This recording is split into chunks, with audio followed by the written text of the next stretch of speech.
Muy bien, no pasa estupendo, vamos. No pasa nada, no pasa nada, es así. Que no pasa nada, pero puede parecer que es defensivo casi, no, que muy bien, que está muy En bien. este sentido, quiero empezar es que hay muchísimas sobre todo para Pedro J. Ramírez y para Federico Jiménez Los Santos, criticándoles por sus críticas hacia el PSOE. Por ejemplo, hay estas para Pedro J. Ramírez, voy a leer algunas que, en fin, creo que se contestan de una sola manera, como si fuera una sola. Por pasar varias, ¿no? Por ejemplo, esta de Bilbao dice, y además porque hay una definición de él que probablemente él quiera contestar. Dice, en caso de que el PSOE vuelva a ganar las elecciones, ¿qué van a hacer los periodistas como usted del Opus que han apoyado al PP? Habla mucho, dice otro, de la independencia judicial, pero a los lectores también nos interesa la independencia de la prensa. ¿Cobra usted del PP o lo apoya porque es usted del Opus? Confirme si es verdad el rumor que corre de que después del 6 de junio el mundo pasará a llamarse el mundo del PP y de paso explique también su visceralidad contra el PSOE, etcétera. ¿Por qué critica tanto la mayoría absoluta del PSOE en la nación y no critica la mayoría del PP en Galicia? Y de este tenor hay muchísimas. Bien, como sean todas tan acertadas como la primera, es decir, como la repetida, que parte de la premisa de que yo tengo o he tenido algo que ver, excepto que estudié en la Universidad de Navarra, es decir, como tantas miles de personas, con el Opus, pues efectivamente, entonces soy culpable de todo eso. Yo nunca he tenido nada que ver con el Opus, nunca he militado absolutamente en ninguna organización, creo que mis convicciones más íntimas son radicalmente antagónicas con cualquier tipo de militancia de esas características. Mis ideas no coinciden en la mayor parte de los temas claves con las del Partido Popular. Desde luego, aunque sea irrelevante, yo no voy a votar al Partido Popular. El periódico no apoya al Partido Popular. El periódico, como no apoya tampoco explícitamente a Izquierda Unida, nuestro periódico sostiene una línea editorial que he explicado a lo largo del programa en sus fundamentos, según la cual para la regeneración, y esa sí es una palabra que yo utilizo y que nosotros creemos que tiene un contenido valioso, de ahí que el Mundo haya estado promoviendo y haya fijado su posición electoral con este proyecto que hemos llamado 100 propuestas para la regeneración de España. Nosotros lo que estamos diciendo es que pensamos que para la regeneración de España es conveniente pasar una página y que se ponga en marcha algún tipo de alternancia en el poder. Que los beneficiarios de esas críticas al gobierno sean por un lado el Partido Popular y por otro lado Izquierda Unida, puesto que el régimen de igualdad de oportunidades no permite que se desarrollen otras ofertas que serían convenientes para el pluralismo. Desde luego ese no es nuestro problema. Mire, yo emplazo a todos los que han formulado estas preguntas y a cualquier espectador que tenga dudas al respecto a que aguarden y que comprueben cuál será la línea editorial del Mundo si alguna vez hay un gobierno del Partido Popular. Nuestro periódico, desde luego, seguirá siendo un periódico de oposición. Bueno, en esto tengo que decir que coincido con Pedro J. Solo tengo que decir que lo de ser periodista independiente es muy difícil y aquí nos tienen ustedes estas horas de la madrugada trabajando con quienes hoy estamos aquí y eso no es lo que se lleva precisamente. Otra pregunta. Sí, siguiendo con la cuestión del periodismo, de la imparcialidad, hay, como decía, también muchas críticas, fundamentalmente para Pedro J. y para Federico Jiménez de Los Santos, probablemente más para Jiménez de Los Santos, como estas que dicen así. ¿Cómo habla usted de que no hay libertad de información en España y que todos los medios de comunicación están controlados por el PSOE cuando desde El Mundo, el ABC o la COPE, donde usted colabora, no paran de insultar todo el día al PSOE? ¿Quién va a juzgar, dice otro, todas las burradas que dicen usted, Pedro J., el señor Herrero y casi todos los periodistas de este país?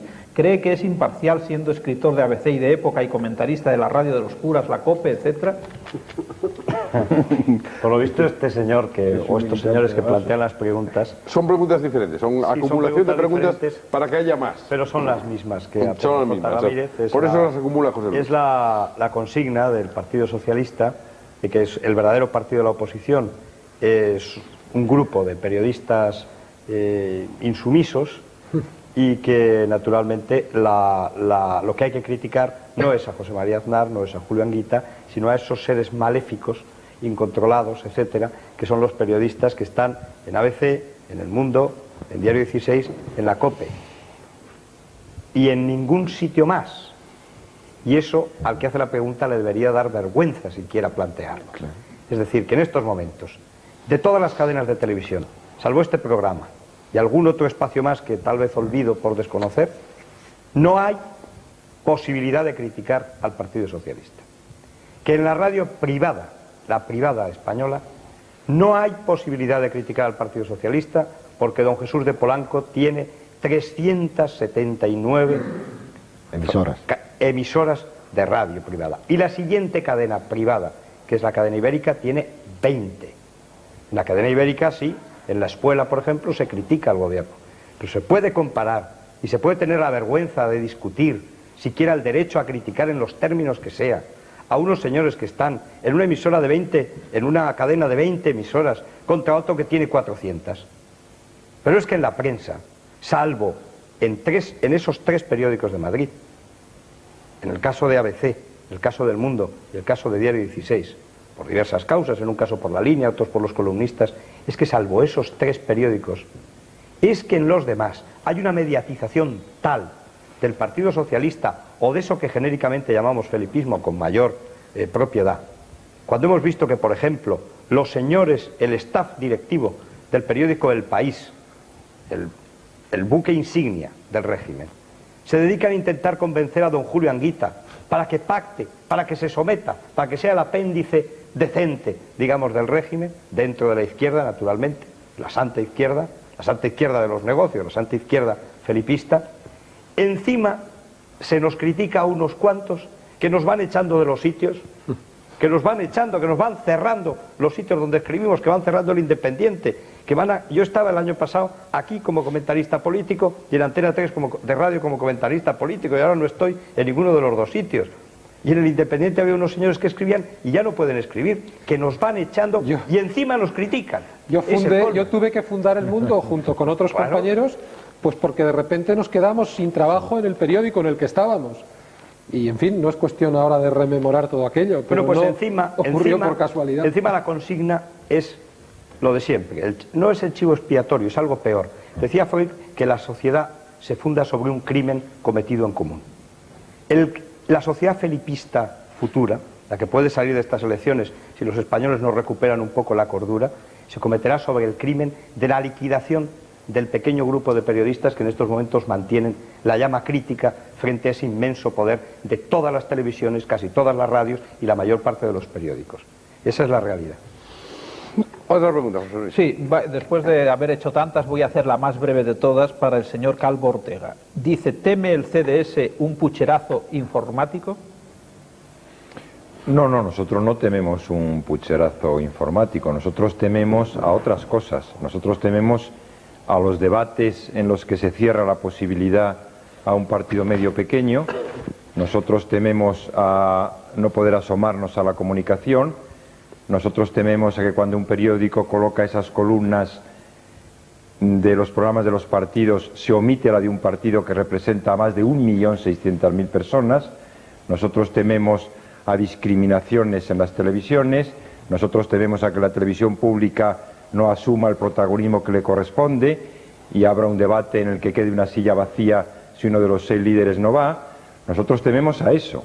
El pucherazo es una cosa insignificante que no se producirá. Aquí los problemas están antes de las elecciones, señores. Los problemas están esta tarde, hoy. Cómo yo consigo mañana tener una comunicación, cómo consigo que mi mitin tenga, bueno, pues la mitad o la tercera parte o la cuarta parte o la quinta parte de otro míten. Es decir, que se me diga por qué hay esa discriminación. ¿Qué se juzga en base a cuotas? Pues que se me diga, a usted le corresponde la quinta parte, pero no que se elimine al CDS. Es la calidad, dígase, hágase un debate sobre la calidad de lo que se dice, porque ese es el tema. Por lo tanto, los temores del CDS son sobre cosas de hoy, y sobre cosas de ayer y de antes de ayer, sobre la imposibilidad de tener un debate como debería ser un debate aquí, pero con 100 ciudadanos ahí, como en Estados Unidos, donde se levanta un parado y diga, oiga usted, ¿qué tiene usted que decir de mi problema? O un drogadicto, la madre de un drogadicto. El otro día el debate de A2, ¿sabe usted lo que se decía? Lo que decían los dos grandes líderes. La droga es un drama humano.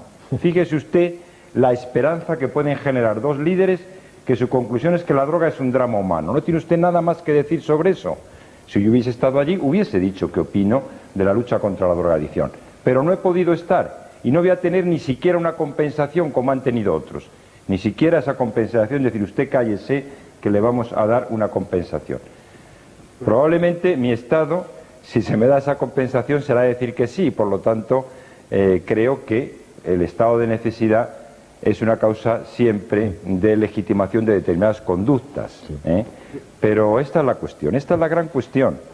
Esta es la gran cuestión, no el pucherazo informático. La gran cuestión es que hay una discriminación enorme. Y la gran cuestión es que caminamos, como decía antes, a un bipartidismo. La sociedad quiere bipartidismo. Y aquí se está atacando el poder, y se hace muy bien. Pues yo digo que el bipartidismo es una máquina de poder. Y la sociedad española está en una enorme contradicción. Porque queriendo luchar contra el poder, está generando la máquina mayor, más formidable de poder, que es el bipartidismo. Perdón, Amando, una pequeña cuestión. Sí. En el debate, uno de los líderes dijo una cosa más sobre la droga y otro otra que usted no ha recordado. Uno dijo, voy a prohibir el consumo público de droga, y otro dijo, no voy a prohibir. ¿Ustedes qué dicen? Pues nosotros decimos mucho más que eso. Pues luego dijeron algo más de lo que usted ha dicho. Perdóneme usted, nosotros Hay que decimos, recordarlo bien todo. nosotros ya, pero si es que nosotros decimos, nosotros establecemos un título sanitario que es la cartilla de drogadicto, que consiste en que un enfermo previamente identificado en su municipio puede recibir asistencia en un centro hospitalario bajo prescripción facultativa. Esto tendría la siguiente ventaja: se acababan las muertes por adulteración de droga, que hoy se están sucediendo. 2, se acababan las enfermedades infectocontagiosas, la transmisión. 3, se redimía en buena medida, digo en buena medida, de la esclavitud económica de familias que tienen un drogadicto en su seno. Y 4, se mejoraba la seguridad ciudadana. Eso es que usted legaliza la droga. No legalizo, perdón, eso es lo que se ha dicho aquí el otro día en esta casa. No legalizo, ni mucho menos, sino que no en absoluto. A mí me parece que esa sería una estupenda solución. Un enfermo se identifica y entonces esa persona se su ración diaria, ¿cómo que no? Bueno, claro. Sí. Eso es legalizar. No, perdóname. Es un uso terapéutico. Su uso terapéutico. Sí, pero es legalizar. Bueno, vamos a ver, legalizar al enfermo. Eso es. Legalizar al enfermo. Vale. Otra pregunta. Para el señor Sotelo, ¿no cree que el fracaso generalizado del socialismo en todos los países de Europa exige una profunda reflexión de esta corriente política sobre cuál debe ser su proyecto en la sociedad contemporánea? Sin duda alguna. Yo creo que el socialismo tiene que reinventarse y que tendrá que reinventarse continuamente. El liberalismo económico está dando también estamos viviendo una gran crítica de él, y todas las ideas políticas contemporáneas están en crisis porque nos enfrentamos a un mundo que está cambiando a gran velocidad y que las viejas respuestas del pasado nos sirven automáticamente. Por lo tanto, yo creo que efectivamente tiene toda la razón con la pregunta. Hay que repensar la izquierda, hay que repensar el socialismo, como hay que repensar, yo creo, todas las opciones políticas en el momento actual. No, la que hay que repensar es la que ha fracasado, que es el socialismo. Bueno, yo creo que el liberalismo ha fracasado enormemente en muchos ámbitos. Es decir, los costos sociales del liberalismo económico están ahí. Compara las sociedades más o menos liberales con las sociedades socialistas. ¿Qué entiendes por sociedades socialistas? ¿Las del burocratismo colectivismo? Las que no tienen de social absolutamente nada. No, las que y si quieres la de la socialdemocracia también. No, la socialdemocracia ha tenido un éxito fabuloso en los países en los que se ha constituido. Es decir, lo que ha representado la socialdemocracia en Suecia, en la modernización de Suecia, está modernizadísima. Lo que exactamente En quiebra. No. Un país moderno en quiebra. Ojalá estuviéramos en el liberalismo norteamericano, ojalá estuviera como la sociedad sueca. Ojalá estuviera como la sociedad sueca. Lo que ha representado la socialdemocracia en Alemania ha sido verdaderamente positivo en la creación de la integración de la clase obrera, en unos derechos sociales importantísimos. Es decir, yo creo que hablar de fracaso, no, lo que nos viene es una nueva etapa en la que hay que los costos sociales los costos económicos de esa política y la burocratización de esa política no son respuestas automáticas, por lo tanto hay que repensarla. Pero yo creo que todo lo que existe en la historia hay que repensarla continuamente. Sobre todo cuando fracasa. Vivir es siempre un fracaso. El que sea tan estúpido de creer que su vida es una continuación de éxitos, ese verdaderamente no tiene nada que ver con la vida es un continuo ir reafirmándote en tus fracasos para ver tus nuevas perspectivas. Es decir, simplemente un tonto, y tú no lo eres, Federico, puede estar seguro de que su vida es una continuación de éxitos. Toda vida, vista desde dentro, la impresión desde dentro, es siempre un ir corrigiendo tus propios fracasos porque vas a aprender entre ellos. Pero Ignacio, da la impresión de que el fracaso del socialismo es un gran éxito. Tal como lo cuentas, es un éxito fabuloso. Fabuloso. Es decir, yo creo que la historia del socialismo, desde que aparece la palabreja en 1830 hasta hoy, lo que ha hecho positivo para la igualación de los derechos humanos, sobre todo en el campo de concentración. Hombre, no, Federico. Hombre, por favor, ahora vas a poner el estalinismo como ejemplo o el nacionalsocialismo. La culminación. ¿Qué va a ser la culminación de ese proceso? Ni mucho menos es una corrección. ¿Quién ha llevado las doctrinas de Marx al último extremo? Bueno, por la Unión favor, Soviética. No tiene la culpa Marx de lo que ha pasado en la Unión Soviética. Perdona, ¿cómo que no? ¿El manifiesto comunista quién lo hace? Carlos Marx, pero que lo que tiene que ver. ¿Pero quién habla de la dictadura del proletariado más que Carlos Marx? Bueno, pero por favor, lo que significa. Pero bueno, a ver si va a resultar que es el padre Peyton. No, hombre, por favor. Hombre, ahí podríamos hablar mucho. Hay quienes sostienen con un gran fundamento. No te servirá, pero el problema no es que sea elemental, es que es cierto. Vamos con otra pregunta. Sí, concretando un poco más y más cerca, tal vez en relación con la anterior, preguntan a don Amando de Miguel lo siguiente: si el PSOE pierde el 6 de junio, ¿se escindirá en dos partidos? Es lo más probable. De hecho, no hay más que imaginar esta situación en esta campaña electoral, que don Felipe González apenas habla del Partido Socialista Obrero Español. Dice circunloquios como el proyecto de futuro, en abstracto. Y cada vez más se habla de los socialistas vascos, de los socialistas catalanes. Es decir, a la gente socialista le da vergüenza enunciar el nombre de su partido. Eso es una cosa que, si se hiciera un análisis de contenido de los discursos, resulta estremecedor. ¿Por qué les da vergüenza pronunciar? Incluso Garzón dice el partido de Felipe González. Se ha inventado ya un nombre extraño que es el partido de Felipe González, que es lo que terminará siendo un partido de Felipe González que se llamará Acción Democrática Española o algo así, y después pues lo que se entiende como guerrismo, si no terminan en la cárcel, pues formarán el otro partido socialista. Y además es bastante lógico que esto sea así. Y lo mejor, ya quitando caricatura, es que esa izquierda, entre comillas, del socialismo se uniera a Izquierda Unida para hacer el gran partido de la izquierda. El auténtico Partido Socialista, que sería el auténtico heredero del viejo Partido Socialista Obrero Español, que hay que pronunciarlo porque estamos orgullosos todos los españoles de esas siglas, y parece que los socialistas son los que menos orgullosos están de esas siglas. Incluso Ignacio Sotelo no ha pronunciado esas 4 siglas, esos 4 nombres en todo el debate, se dice pronto y llevamos 4 horas. Es algo fantástico. ¿Por qué ese miedo a pronunciar esas sacrosantas siglas? Porque es el partido de Filesa. Ya que estoy en el abuso de la palabra, voy a dar un dato, que es lo que a mí me gusta, a lo que decía Federico, a la polémica esta de si hay unos pocos periodistas que son los que están insuflando la crítica a la corrupción y se han inventado la distinción entre opinión pública y opinión publicada. Bueno, pues en el informe ese Amando que estoy preparando, en el nuevo, hemos preguntado las preguntas sobre percepción de la corrupción, percepción de la venalidad de los políticos, toda esa idea. Y le hemos preguntado cuántas horas ven de televisión, cuántos periódicos leen y cuántas horas de radio. Pues bien, las personas más expuestas a los medios de comunicación son los menos críticos de la honradez de los políticos. ¿Por qué? Por una razón de clase social. porque los que se quejan de la venalidad, de la corrupción y todo eso, es la clase baja, que es la menos expuesta por razones, los analfabetos, para recuperar ese término. Luego, es falso que sea una opinión mediatizada por los periodistas la que protesta más de eso. Hay una protesta, digamos, de boca a boca, con independencia de la transmisión de los medios de comunicación. Es el sufrimiento de la clase, los que están aplastados, los que pagan los impuestos ahí abajo, los que están parados, esos son los que se dan cuenta de la corrupción. Y no hace falta insuflarles nada. Nosotros somos muy poco influyentes. Te explico muy bien cómo funciona eso. Un medio de comunicación puede ir con la pancarta delante de una manifestación, pero si no hay manifestación detrás, lo que estás es haciendo el ridículo. Exactamente. Más bien lo que está sucediendo es lo contrario, que para no enfrentarse con la manifestación que hay detrás, lo que ocurre es que los dardos de las personas que se lucran y que se benefician del actual estado de las cosas se dirigen contra los de la pancarta. Porque claro, fijaros que en las preguntas, que me parece muy bien, han sido preguntas duras contra Federico Jiménez Los Santos o contra mí, no ha habido argumentación. Ha habido que si yo era del Opus. Dice, pues mire usted, yo no soy del Opus, pero aunque yo hubiera sido del Opus, ¿qué más da? Claro. Es decir, el hecho de que yo hubiera sido del Opus, que, insisto, no lo soy ni lo he sido jamás, pero el hecho de que yo hubiera sido del Opus hubiera cambiado en algo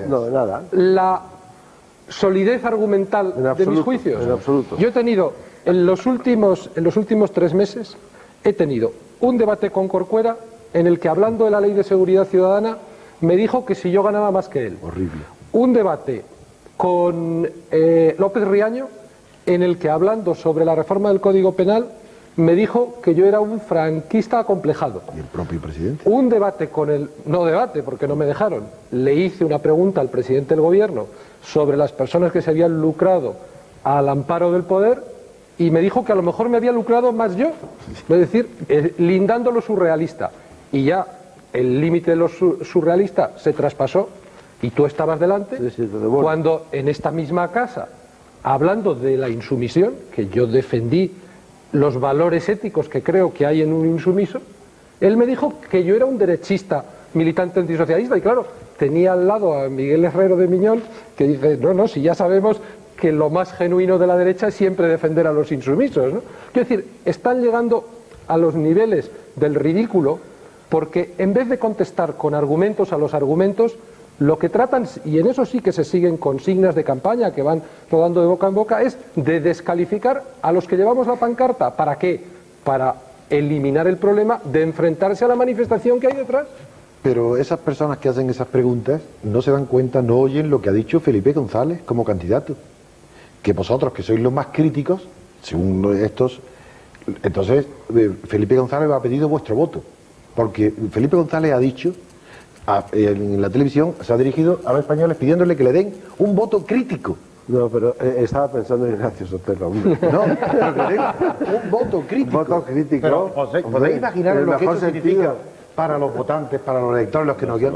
Que le dé un voto crítico. ¿Pero qué significa eso? Que se le dé un voto, que no se le vote. No, es decir, es que desde el poder se puede llegar a un desequilibrio tan grande de la inteligencia y de la moral, de pedir un voto crítico. Sí, el voto crítico está claro, yo se lo voy a dar, ese voto a la oposición. Vamos con otra pregunta, si les parece, porque si no, no atendemos a los espectadores. Sí, hay solo decir, por cierto, José Luis, que efectivamente Pedro J. tiene razón, independientemente de otras que tenga, que son discutibles, y esos son los espectadores que tienen que juzgar, pero que efectivamente lo que importa en un debate abierto son los argumentos que cada uno emplea. Claro.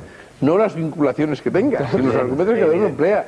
Dice, usted cobra del PP. Eso Dice, oígame, no además, cobro del PP, pero contésteme al problema de la corrupción, contésteme al problema de la ineficacia en la gestión económica, contésteme al problema del Consejo General del Poder Judicial. Eso se llama argumento ad hominem. En un debate abierto, donde además todo el mundo sabe cuáles son sus posturas, porque para eso es abierto, pues lógicamente nadie oculta nada. Sencillamente emplea argumentos, y eso es lo que hay que responder. Otra pregunta. Sí, iba a decir que esta pregunta para el señor Garrido, que a propósito de las mujeres, hecha por una señora de Málaga, que cada vez tenemos más llamadas de mujeres, por cierto, pero la referencia que acaba de hacer ahora Amando de Miguel a los analfabetos, hay otra pregunta también que guarda relación, que era para Pedro J. Ramírez a propósito de una intervención suya de antes, también de una mujer, que dice: ¿no le parece antidemocrático que trate de analfabetos a Extremadura, Andalucía y pequeñas poblaciones y a la mujer? Es que solo son intelectuales los de las capitales y los hombres. Y la que iba a hacer para el señor Garrido dice así desde Málaga: ¿cómo es posible que no haya mujeres significativas en ninguna de las listas donde hay posibilidades de tener algún escaño, como Madrid y Barcelona? Bueno, yo he explicado que me parece que todo voto, y lo he recalcado, es igualmente respetable, y luego me he referido a un análisis sociológico de donde el Partido Socialista es mayoritario, es dominante. Y yo he relacionado el hecho de que sea dominante en Extremadura y Andalucía con el hecho de que son las dos comunidades, bueno, las dos únicas comunidades en las que existe algo tan singular como es el subsidio estructurado, institucionalizado, consolidado a través del PER. Y, evidentemente, aunque tenga el mismo valor democrático, no tiene la misma significación sociológica el que a un partido le voten personas de una edad determinada o de una ocupación determinada. Yo con eso he estado intentando explicar las razones por las que Ignacio Sotelo ha introducido en el debate de una manera claramente pertinente el que, a pesar de todo, siguen ganando las elecciones. Pero lo he dejado claro y lo vuelvo a dejar clarísimo: todo voto es igual que otro y todos los votantes son ciudadanos dignos del máximo respeto. A propósito, no hay que olvidar que en democracia, la democracia es fundamentalmente, para bien y para mal, aritmética. Claro, al final es y un hombre es un voto. Cada y un hombre es un voto exactamente igual a otro. Pero eso no tiene nada que ver con la verdad o la parte de la verdad que uno tenga, pero eso es otra cuestión. Yo les voy a poner un ejemplo. Yo he sido siempre perdedor, por lo tanto mi verdad aritmética no se corresponde con que yo creo que tengo la razón en todo lo que digo, y por eso no tiene nada que ver lo uno con lo otro. Otra pregunta. Responde la pregunta. Antes, No vaya a ser que se piense. Antes de la pregunta, quería, para que Amando de Miguel a lo mejor, como sociólogo, le interesa, a propósito del analfabetismo.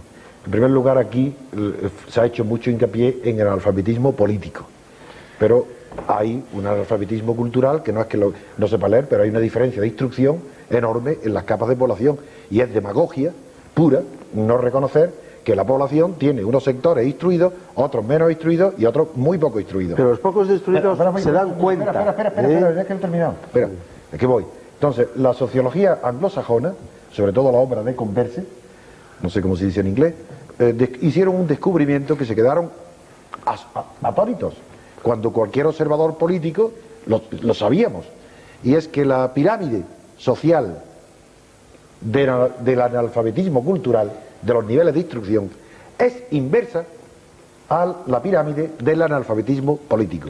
Quiero decir que las clases instruidas votan más, la participación electoral es mayor, pero el resultado de su votación es menos inteligente para sus intereses que el de las clases analfabetas culturalmente.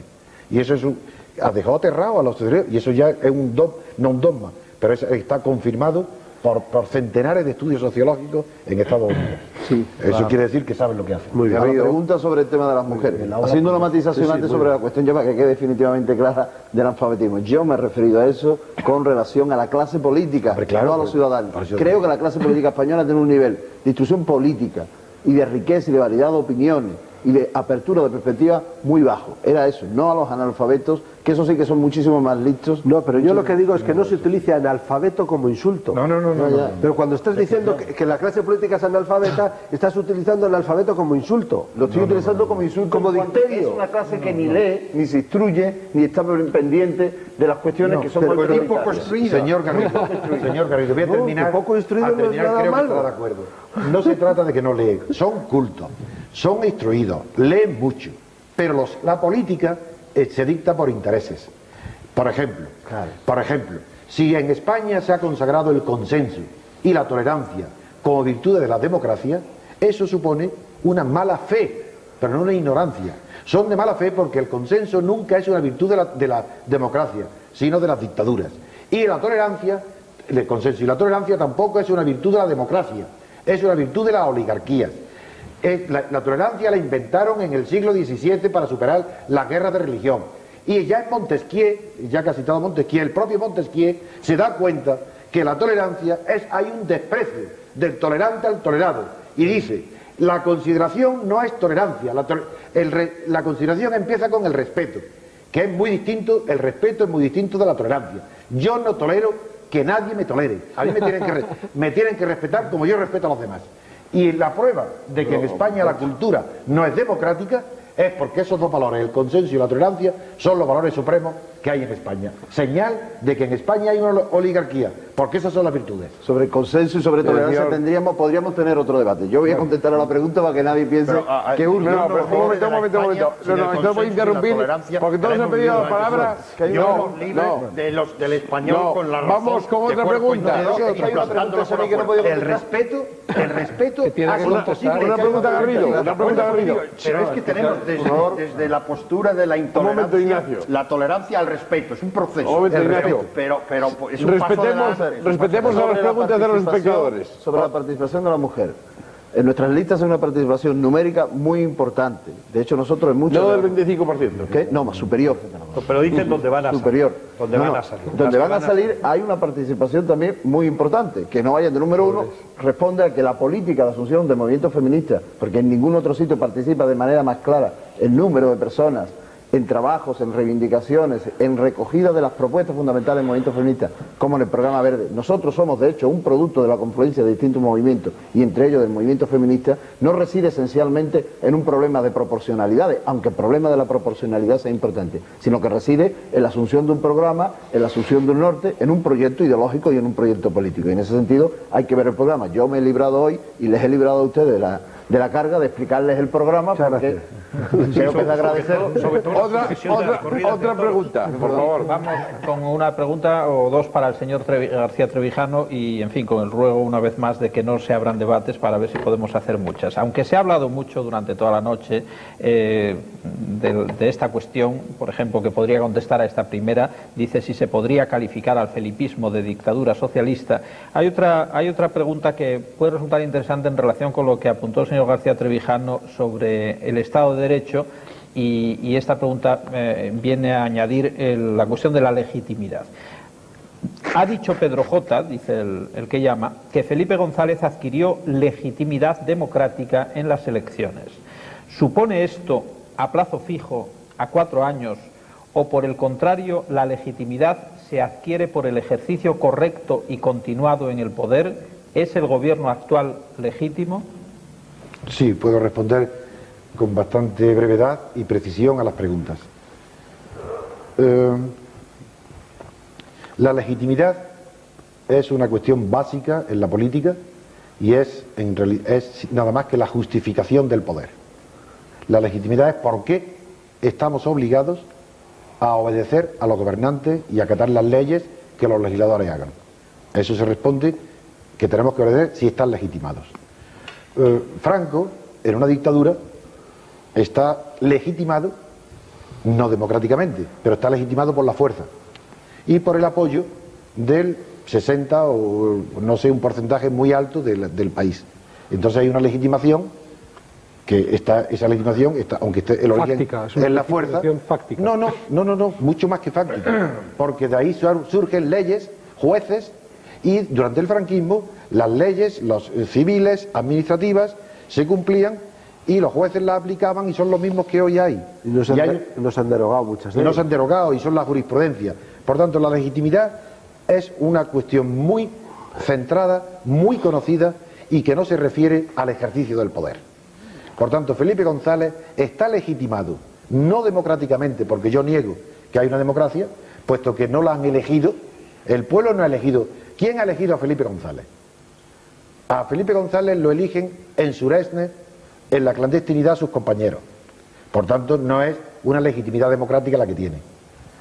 En España hay un momento en que se legalizan los partidos y el Partido Socialista no legitima eligiendo democráticamente a Felipe González, sino que está él ya en el poder y pacta con Santiago Carrillo, como he dicho antes, y con Fraga y con los demás, y con Suárez, un sistema de gobierno, y en virtud de ese pacto se presenta a unas elecciones para que refrenden, que es muy distinto de legitimar, es plebiscitario. La diferencia entre una elección y un plebiscito es la diferencia entre una legitimación de referendo, de un poder carismático, dictatorial o oligárquico, y unas elecciones donde el pueblo elige a sus gobernantes y los expulsa o los controla con otro poder. Entonces yo contesto brevemente. Felipe González está perfectamente legitimado con arreglo a la Constitución y a la ley electoral que hay en vigor, pero no está legitimado democráticamente, porque ni en su propio partido se ha producido un proceso de democracia interna capaz de poder con libertad discutir opciones para elegir a una persona o otra, o programas distintos. Por tanto, no hay democracia interna en el partido en el PSOE, porque yo nombro los partidos por su nombre, no hay democracia interna y tampoco hay democracia externa en la sociedad española, pero Felipe González está legalmente legitimado por las instituciones en vigor.